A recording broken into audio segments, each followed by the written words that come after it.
नगर परिषद जोगिंदरनगर में अध्यक्ष और उपाध्यक्ष के खिलाफ अविश्वास प्रस्ताव पारित होने के बाद रिक्त पड़े इन दोनों पदों के लिए आज चुनाव करवाया गया। मतदान प्रक्रिया के पूर्ण होने पर प्रेरणा ज्योति अध्यक्ष और अजय उपाध्यक्ष पद पर निर्वाचित हुए। इस बात की पुष्टि करते हुए एसडीएम जोगिंदरनगर कृष्ण कुमार शर्मा ने बताया कि नगर परिषद जोगिंदरनगर में रिक्त हुए अध्यक्ष और उपाध्यक्ष के पदों को भरने के लिए आज चुनाव करवाया गया है। अध्यक्ष पद के लिए केवल एक ही नामांकन पत्र प्रेरणा ज्योति का दाखिल हुआ। नामांकन पत्र की जांच करने के बाद प्रेरणा ज्योति को निर्विरोध अध्यक्ष पद के लिए निर्वाचित घोषित किया गया। अजय कुमार और उपाध्यक्ष पद के लिए निर्वाचित घोषित किया गया। डिमांड रहेगी, मैं कोशिश करूंगी कि मैं उनके सारे कार्य पूरे कर सकूं और मैं सरकार का भी बहुत धन्यवाद करती हूं कि कांग्रेस पार्टी ने मुझे सहयोग किया है और मेरे को दोबारा से इस पद पर निर्विरोध चुनने के लिए बहुत बहुत धन्यवाद करती हूं और पब्लिक से मैं अनुरोध करूंगी कि जो भी मेरे योग्य काम होगा, जो भी वो काम बताएंगे, हम 24 घंटे तैयार रहते हैं। जो भी मेरी कभी ज़रूरत जहाँ भी महसूस हो, मैं वहाँ सेवा करने के लिए तैयार हूँ।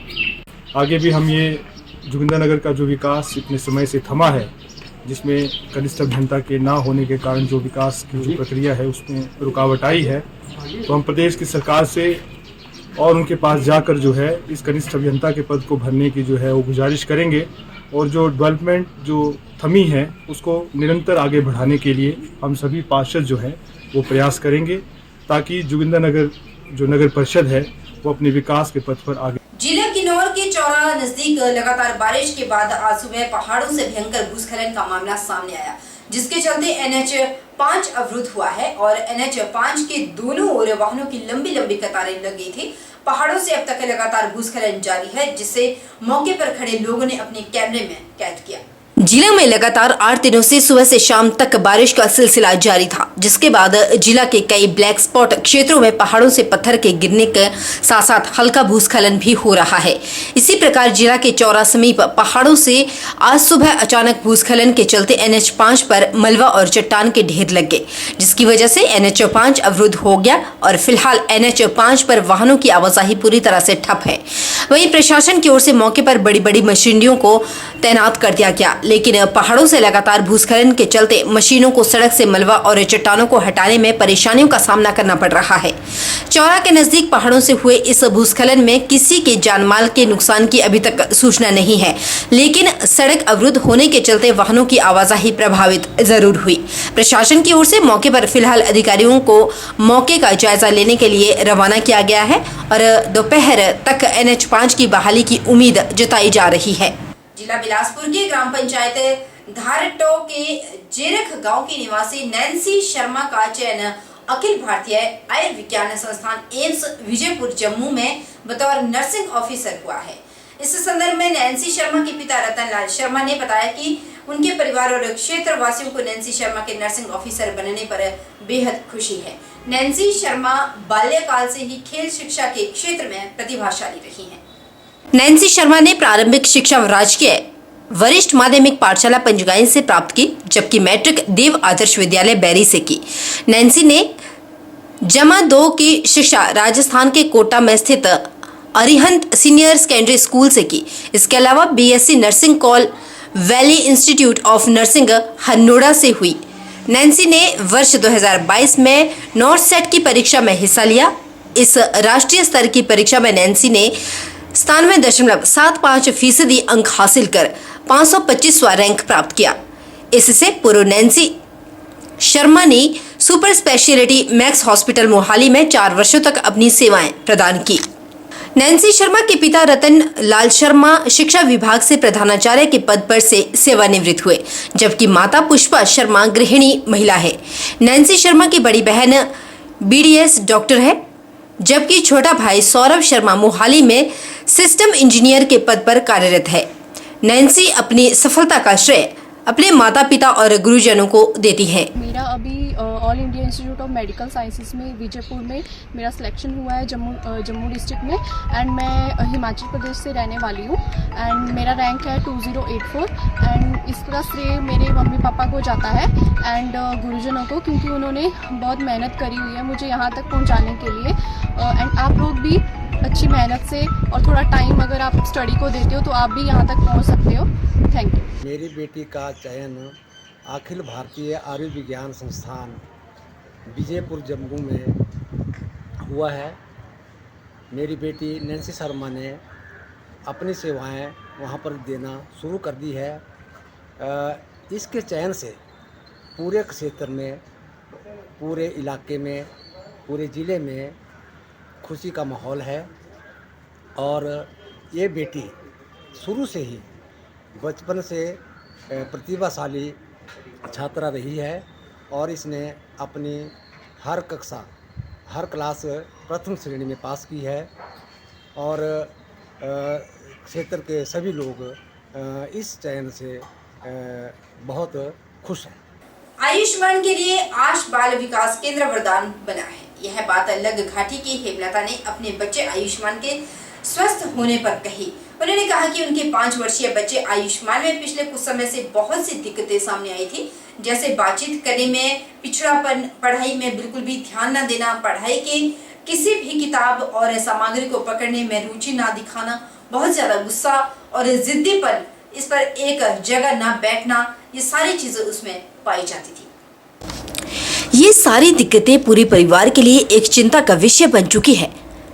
जब आश बाल विकास केंद्र की सेवाओं के बारे में पता चला तो उन्होंने 23 दिसंबर को पहली बार बच्चे को लाया, जहां पर उन्होंने अपनी उपरोक्त दिक्कतों को केंद्र के ऑक्यूपेशनल थेरेपी डॉक्टर आर्य एम के सामने रखा, जहां डॉक्टर आर्य एम ने आयुष्मान का 2 दिन का असेसमेंट और ऑब्जर्वेशन सत्र लिया, जिसमें उन्होंने प्रतिक्रियाओं को पहचान कर सूचीबद्ध किया। उन्होंने कहा कि हाथ को बिना वजह हिलाते रहना, एक जगह पर बैठता नहीं, बातों को बार बार रिपीट करना, टैक्टाइल डेफिशिएंसी, किसी भी चीज को पकड़ने से डरना और चमकने वाली चीजों से डरना, ग्रेविटेशन इनसिक्योरिटी यानी कि ऊंचाई से डरना, चीजों को बिना मतलब से फेंकना, बाल काटने और सिर और मुंह में क्रीम व तेल लगाने नहीं देता था, स्वयं खाना नहीं खाना, खुद कपड़े नहीं पहनना, खुद टॉयलेट ना जाना, दूसरों के साथ ना खेलना और दूसरे बच्चों को चोट पहुंचाना। ये सारी परेशानियां आयुष्मान के माता पिता के परिवार में बड़े झटके से कम नहीं था। उसके बाद डॉक्टर आर्य एम ने आयुष्मान के केस को निदेशक डॉक्टर श्रुति भारद्वाज से चर्चा में लाया। वहां से निष्कर्ष निकाला कि बच्चे को किस तरह की थेरेपी योजना बनानी है। 5 महीने हो गए हमें आश में लाकर इसको, और यहाँ पर थेरेपी दी जा रही है बच्चे को, और बच्चे में इम्प्रूवमेंट बहुत अच्छा हो रहा है। जैसे बच्चा को बोलना स्टार्ट कर रहा है, जैसे अब स्कूल जा रहा है, स्कूल में लिखना पढ़ना और बच्चों के साथ भी इसका इम्प्रूवमेंट बहुत अच्छा हो रहा है। पहले क्या दिक्कत में बहुत प्रॉब्लम होती थी, जैसे जाता था ये स्कूल, जैसे बच्चों के साथ नहीं बैठता था, जैसे अकेले बैठता था, और अब जैसे इसमें पढ़ भी ला रहा है और लिख भी रहा है, जैसे इम्प्रूवमेंट बहुत अच्छा हो रहा है बच्चे में। डॉक्टर आर्य एम ने आयुष्मान को 26 दिसंबर से थेरेपी सत्र शुरू करने के लिए कहा और उसके बाद आयुष्मान को पहली बार 26 दिसंबर से थेरेपी देना शुरू किया। धीरे धीरे जब आयुष्मान के व्यवहार में बदलाव आया तो दिन में 3 सत्र दिए जाने लगे।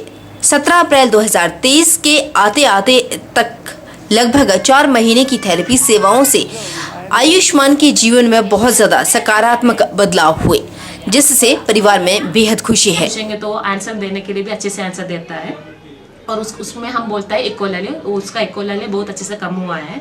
और इंटेंसिव थेरेपी के बाद उसको अभी स्विंग में बिठाने के टाइम या कोई उसको टच करेंगे या उसका हेयर में कोई टच करने के टाइम अभी वो रोता नहीं है, वो ठीक से बैठेगा और हेयर कटिंग करने के टाइम वो कोऑपरेट भी करता है। आज के दिन पे हमारे संस्था को जैसे 4 साल हो गया है, तो ऑलमोस्ट हमारे जो बच्चे रजिस्टर्ड हुए हैं या जिनको किसी ना किसी तरीके से थेरेपी की सुविधाएं मिले, वो नंबर 400 के ऊपर चला गया है। अगर मैं सिर्फ लास्ट ईयर की बात करूँ तो लास्ट ईयर 86 बच्चों ने एक्टिवली थेरेपी ली, जो कि हफ्ते में मिनिमम 3 बार सेंटर में आके सर्विसेज ले रहे थे, और हमारे बस के अंडर भी हम बच्चों को देख रहे थे। तो बच्चे भी बढ़ रहे हैं, और हमारे जो प्रोफेशनल्स हैं, जो थेरेपिस्ट हैं, जो ये स्पेशलाइज्ड थेरेपी बच्चों को प्रोवाइड करती है, इस साल अभी हम कुल मिला के 8 थेरेपिस्ट हैं जो बच्चों के साथ डायरेक्टली काम करते हैं।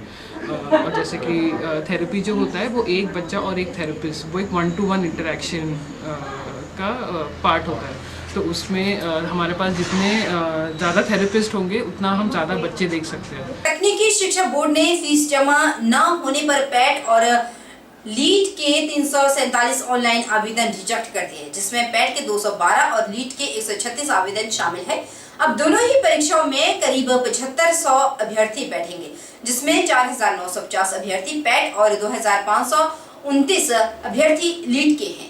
पैट के लिए 34 और लीड के लिए 14 परीक्षा केंद्रों का सृजन किया है। बताते चले कि सभी सरकारी और निजी बहुतकनीकी संस्थानों में प्रथम वर्ष डिप्लोमा इंजीनियरिंग के लिए लगभग 3200 और द्वितीय वर्ष डिप्लोमा इंजीनियरिंग के लिए लगभग 978 सीटें भरी जा रही है, जिसके लिए ऑनलाइन आवेदन प्रक्रिया शुरू की गई थी। बहुतकनीकी प्रवेश परीक्षा यानी पैट हेतु ऑनलाइन आवेदन करने की अंतिम तिथि 2 मई थी, जबकि लीड के लिए ऑनलाइन आवेदन की अंतिम तिथि 6 मई थी।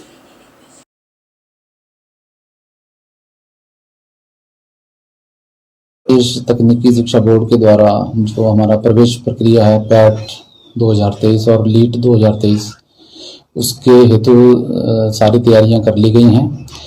पैट परीक्षा हेतु लगभग 5000 जो अभ्यर्थी हैं उन्होंने अप्लाई किया हुआ है उसके लिए, और लेटरल एंट्री जो हमारा टेस्ट होगा, प्रवेश प्रक्रिया होगी, उसके लिए हमारे 2529 जो है वो अभ्यर्थियों ने अप्लाई किया हुआ है उसमें। और लगभग हमारे पैट में 212 जो अभ्यर्थी हैं उनके जो हमने एप्लीकेशन फॉर्म्स जो हैं वो फीस ना दे पाने की वजह से रिजेक्ट किए हुए हैं, और लेटरल एंट्री के 136 फॉर्म रिजेक्ट हुए हैं। और मैं बताना चाहूँगा कि जो हमारी पैट की जो परीक्षा है, जो कि 21 मई को 10 बजे से 1 बजे तक 3 घंटे की जो परीक्षा होगी, उसके लिए तकनीकी शिक्षा बोर्ड के द्वारा पूरे प्रदेश में 34 सेंटर्स जो हैं, एग्जामिनेशन सेंटर्स को क्रिएट किया गया है। और जो अभ्यर्थी हैं वो कल से उनके लिए एडमिट कार्ड जो है वो हमारा जो लिंक है तकनीकी शिक्षा बोर्ड की साइट पे, वहाँ से वो अपने एडमिट कार्ड्स को जो है वो डाउनलोड कर सकते हैं। और जो लेटरल एंट्री के जो छात्र हैं वो उसका जो टेस्ट जो है, एंट्रेंस एग्जाम जो है वो 28 मई को होना है, 2 घंटे का, 10 से 12 बजे तक।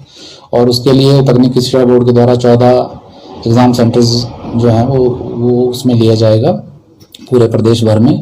और उनके जो एडमिट कार्ड डाउनलोडिंग की जो प्रक्रिया है वो 18 मई से शुरू हो जाएगी। इंदौरा के गांव ठाकुरद्वारा में ठाकुरद्वारा टू पराल रोड पर बाबा केलू मंदिर मोड़ से लेकर 33 केवी बिजली घर तक बसे हुए घरों को गंदे पानी की निकासी न होने की वजह से परेशान होना पड़ रहा है, जिसकी वजह से जगह जगह खड़े गंदे पानी की वजह से गंभीर बीमारियां फैलने का अंदेशा बना हुआ है। ग्रामीणों के मुताबिक सरकार ने रास्ते का निर्माण अगर जल्द नहीं किया तो आने वाले वर्षों में पानी की निकासी की समस्या थी, उसका हल नहीं किया गया तो वे आंदोलन भी करेंगे। जब ये कच्चा रास्ता था तो उस वक्त भी पानी रास्ते के बीच से गुजर जाता था, जिसके वजह से लोगों को परेशानी नहीं हुआ करती थी। लेकिन अब उनके घरों के आगे 1 से 1.5 फुट तक ऊंचाई की पक्की सड़क बना दी गई और उनके घरों के पानी की निकासी सिर्फ उनके घरों के गेट तक ही सीमित रह गई। 3-3 फुट तक गंदा पानी खड़ा होने की वजह से गंदे पानी का असर उनके घरों में लगाए गए अपने नल तक पहुंच चुका है। नल से बदबू युक्त पानी आ रहा है, जिसको पीकर ग्रामीण बीमार हो रहे हैं। पानी में मच्छरों की भरमार होने के कारण घरों के कमरों में गंदगी आ रही है और गंदी बदबू तक पहुंच रही है। मच्छरों से डेंगू फैलने का खतरा बन गया। लोगों ने बताया कि सड़क बनाने से पहले सरकार को उनके घरों के पानी की निकासी के बारे में भी सोचना चाहिए था। ठेकेदार और विभागीय अधिकारी उनका मुनाफा कमाकर सड़क का निर्माण करके चलते बने और जनता को गंदे पानी से जूझने के लिए छोड़ दिया। ग्रामीणों ने सरकार से अपील की है कि जल्द से जल्द उनकी समस्या का हल किया जाए। वहीं इस संबंध में जब ठाकुर द्वारा पंचायत के प्रधान गणेश से बात की गई तो उन्होंने कहा कि ये समस्या पंचायत के ध्यान में है। नालियों के निर्माण के लिए बजट का प्रावधान करवाया जा रहा है। जल्द ही नालियों का निर्माण करवाने के लिए पंचायत प्रयासरत है। यहाँ रुकेंगे छोटे से ब्रेक के लिए। ब्रेक के उस पार जल्द लौटेंगे, बने रहिए हमारे साथ।